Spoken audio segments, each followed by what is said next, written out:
पाकिस्तान के अंदर तहफ़्फ़ुज़ की अगर बात करें तो रत्ती बराबर कहीं नज़र नहीं आता कि खलील रहमान कमर साहब को यरगमाल बनाया जाता है। उनसे कहा जाता है कि अपने ATM से हमें पैसे निकलवा के दें, जिस चीज़ से वो बिल्कुल इनकार कर देते हैं। लेकिन वहाँ पे एक हवाई फेयर किया जाता है जिस वजह से खलील रहमान साहब अपने ATM का पिन कोड उनको बता देते हैं। उनसे जो जो चीज़ें बरामद हुई हैं वो एक शॉक्ड थिंग थी कि मतलब यार ये क्या हो गया। ये लोग मतलब इन चीज़ों से, जो चीज़ें उनसे बरामद हुई हैं, इन चीज़ों के बाद आप खुद सोच सकते हैं कि वो लोग कोई आम लोग नहीं थे। कि ये मामला हुआ है 15 जुलाई को लाहौर बहरिया टाउन के अंदर। बहरिया टाउन यार एक सोसाइटी है, ठीक है। हर चीज़ को जांच पड़ताल करने के बाद वहाँ पे उस चीज़ को डाला जाता है। इन सिविलियंस को पैसा लेकर जिनसे वो छोड़कर भगा देते हैं कि यार वो कौन लोग हैं। वो सिविलियंस के बेस में दहशतगर्द भी तो हो सकते हैं, लेकिन सानू है पैसे नाल, सानू साडी जेब विच पैसा आ रहा है, सानू होर किसी नाल नहीं।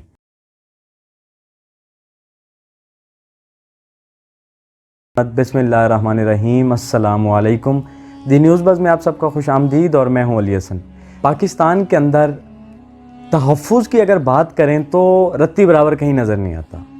आम आवाम तो वैसे ही महफूज नहीं थी। अब जो चंद एक लोग बच गए थे जिनका एक अच्छा नाम था, जिनको शोहरत अच्छी खासी मिल चुकी थी पाकिस्तान के अंदर, उनकी भी हिफाजत अब किसी काम की नहीं रही। जी हाँ, मैं बात कर रहा हूँ खलील रहमान कमर साहब की, जिनके साथ रिसेंटली एक वाक़या पेश हुआ है। लेकिन इसके ऊपर डिटेल में बात करते हैं। लेकिन उससे पहले जो लोग हमारे चैनल पर नए हैं वो हमारे चैनल को सब्सक्राइब करें और वीडियो को लाइक करना मत भूलिएगा।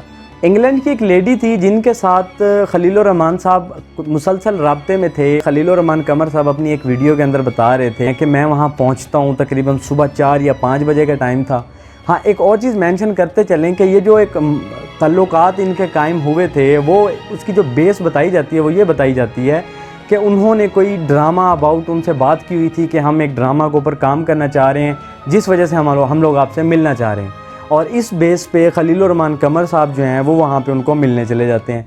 अब खलील रहमान कमर साहब ये बताते हैं कि जब मैं उनको मिलने के लिए जाता हूँ, उस लेडी के पास जब मैं पहुँचता हूँ तो वहाँ उसके घर में जैसे ही मैं जाकर बैठता हूँ तो उसके कुछ लोग जो हैं पड़े वो वहाँ पे आ जाते हैं और वहाँ पे उसको यरगमाल बना लेते हैं। अब उसमें होता है क्या है, उसको वहाँ पे जो एक वो प्रोसेस प्रॉपर जो है ना, एक गेम तैयार थी कि इनको फ़र्स्ट ऑफ ऑल तो ये था कि इनको यरगमाल बनाना था।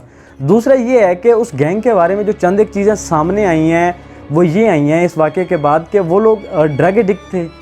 उनकी गिरफ़्तारी के बाद, हाँ, एक चीज़ ये बताते चलें कि उस गैंग की गिरफ़्तारी हो चुकी है। खलील रहमान कमर साहब जब वापस घर आते हैं उसमें क्या होता है कि खलील रहमान कमर साहब को यरगमाल बनाया जाता है। उनसे कहा जाता है कि अपने ATM से हमें पैसे निकलवा के दें, जिस चीज़ से वो बिल्कुल इनकार कर देते हैं। लेकिन वहाँ पे एक हवाई फेयर किया जाता है जिस वजह से खलील रहमान साहब अपने ATM का पिन कोड उनको बता देते हैं। और उसके बाद जब सारी उन्होंने अपनी लूट मार जो उन्होंने करनी थी वो कर देते हैं। लूट मार जो कि खलील रहमान कमर साहब के साथ होती है, ये वारदात होने के बाद वो खलील रहमान कमर साहब को एक अनजान जगह पर छोड़ दिया जाता है। वहाँ से खलील रहमान साहब जब घर पहुँचते हैं और वो इस मसले को इतना ज़्यादा तोल नहीं देते, ठीक है। वो उनकी कोशिश होती है कि उनके बकौल वो चाह रहे थे कि मैं इस मसले को सोशल मीडिया पर ना ही लेके आऊँ तो बेहतर है। इसमें एक और चीज़ ऐड करते चलें कि वो जो गिरोह गिरफ़्तार हुआ है, जो बाद में खलील रहमान कमर साहब कहते हैं कि मेरे ऊपर प्रेशर डला कि उन लोगों को हमने गिरफ़्तार कर लिया पुलिस की तरफ से और आप इसके ऊपर FIR करवाएं, पर्चा दिलवाएं।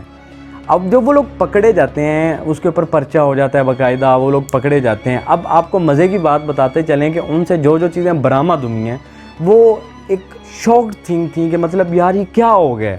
ये लोग मतलब इन चीज़ों से, जो चीज़ें उनसे बरामद हुई हैं, इन चीज़ों के बाद आप खुद सोच सकते हैं कि वो लोग कोई आम लोग नहीं थे। उनका प्रॉपर ये एक सेटअप था। आपको मैं बताता हूँ कि क्या क्या चीज़ें उनसे बरामद हुई हैं। पहली बात तो ये है कि क्लैशनकॉफ उनसे बरामद हुई है। दूसरे में ये बताया जाता है कि SMGs उनसे बरामद हुई हैं।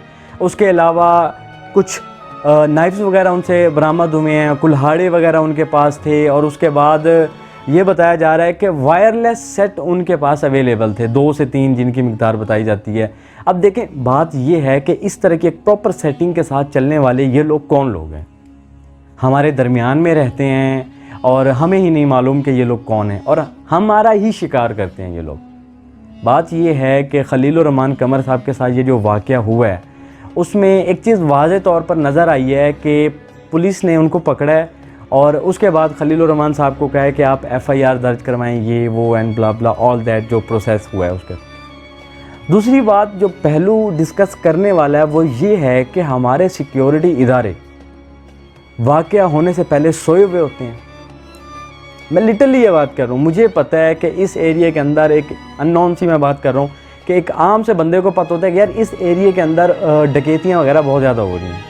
और मज़े की बात यह है कि वो जो लोग पकड़े गए हैं उनमें से एक के सर तकरीबन 302 का केस बताया जा रहा है और एक के सर असले का केस बताया जा रहा है, और उनमें से 3-4 ऐसे थे जो मामूल की वारदातों के अंदर शामिल होते हैं, क्योंकि इन चीज़ों को हमारे यहाँ जो इस तरह के प्रोसेस होते हैं अब ये बड़ी मामूल की वारदातें होती हैं। अब दोबारा एक चीज़ कोट करता चलूँ कि ये मामला हुआ है 15 जुलाई को लाहौर बहरिया टाउन के अंदर। बहरिया टाउन यार एक सोसाइटी है, ठीक है, हर चीज़ को जांच पड़ताल करने के बाद वहाँ पे उस चीज़ को डाला जाता है। इस सब वाक़े के बाद चंद एक सवालात थे जो कि खलीलुर रहमान साहब से पूछे जा रहे थे। वो ये था, पहली बात तो ये है कि इस पहर जाने की क्या ज़रूरत थी। दूसरी बात ये है कि इतनी एमरजेंसी में जाने की क्या ज़रूरत थी, जिसमें जवाबात खलीलुर रहमान कमर साहब के कुछ ऐसे थे कि कमोबेश डॉक्टर ने जो उनको बताया वो कह रहे थे कि कमोबेश 2 साल के 5 साल हैं कि उनको डॉक्टर ने मना किया है कि आपने सनलाइट में नहीं निकलना, जिस वजह से वो कहते हैं कि हमारी अदर मीटिंग्स भी रात में होती हैं या आफ्टर मगरिब होती हैं, तो इस सिलसिले में हम लोग मीटिंग्स अपनी करते रहते हैं। तो इस जो कि प्रोसेस हुआ है, ये वाला वाक़या होगा खलीलुर रहमान साहब के साथ, इस चीज़ के बारे में वो कहने कि मुझे आइडिया नहीं था। हाँ, एक और चीज़ कोट करते चलें कि जैसा कि आपको पता है कि खलीलुर रहमान कमर साहब हमेशा सुर्खियाँ बने रहते हैं टीवी चैनल्स की और सोशल मीडिया की। उसमें क्या होता है कि वो हमेशा जो है पड़े वो औरत मार्च के ख़िलाफ़ बात कर रहे होते हैं, और उसके अलावा इस तरह की चीज़ें जो कि औरत खुलकर सामने आ रही होती है उसको उसकी हदूद में रहने के लिए बात कर रहे होते हैं। तो ये भी एक रीज़न कह सकते हैं कि खलीलुर रहमान कमर साहब को उन औरतों ने पकड़ा, और यहाँ तक बताया जा रहा है कि खलीलुर रहमान कमर साहब को प्रॉपर बाकायदा तशद्दुद का निशाना बनाया गया।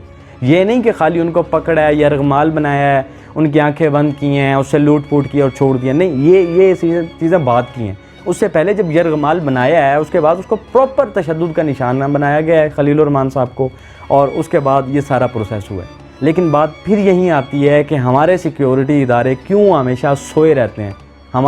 क्या ऐसा नहीं है कि हमारे सिक्योरिटी इदारों को इन लोगों के बारे में नहीं पता होता है, लेकिन क्या है कि चंद पैसों के एवज़ ये लोग बिक जाते हैं, जो लिटरली मैंने देखे अपनी ज़िंदगी में। हमारे आसपास हमेशा यही हो रहा होता है। सैकड़ों वीडियोस, हज़ारों वीडियोस सोशल मीडिया के ऊपर अपलोड हैं जिसमें बाकायदा तौर पर दिखाया जाता है पुलिस वाले एहलकार जो हैं बड़े वो सिविलियन से पैसे लेकर छोड़ के भगा देते हैं। अब बात ये है कि जिन सिविलियंस को पैसा लेकर जिनसे वो छोड़कर भगा देते हैं कि यार वो कौन लोग हैं, वो सिविलियंस के बेस में दहशतगर्द भी तो हो सकते हैं, लेकिन सानू है पैसे नाल, साड़ी जेब में पैसा आ रहा है, सानू होर किसी नाल नहीं। मज़ीद अपडेट करते रहेंगे हम अपनी आने वाली वीडियो में, तब तक के लिए अल्लाह हाफिज़।